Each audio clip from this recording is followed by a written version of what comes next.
about the Aborigines is that they did not fight back. In fact, the war of resistance lasted more than a century, some of it here on the banks of the Hawkesbury River, north of Sydney. During the 1930s, my father built a cottage here, on the beach at an Aboriginal place called Potonga. I think we knew that somebody had lived at Potonga at some time, but no one talked about it.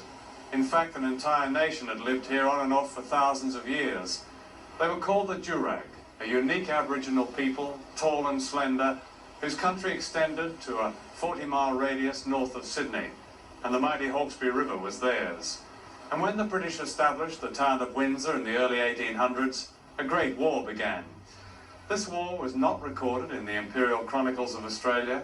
Growing up here, I knew nothing about it, and I suspect that's still true of the people in the smart beach houses here today. And yet the Durag inflicted on the British a casualty rate greater than that sustained by the Australian Armed Forces during all of World War II. And finally, after 22 years, outnumbered and without guns, they went down fighting to the last man, woman and child, a complete nation.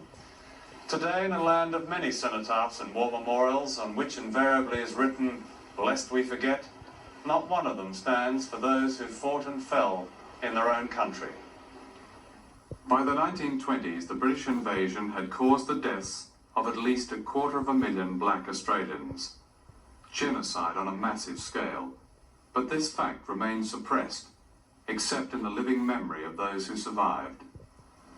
Here in the Northern Territory, in the great isolated heartland of Australia, the killing of Aborigines continued well into the 20th century, and most of these also remain secret.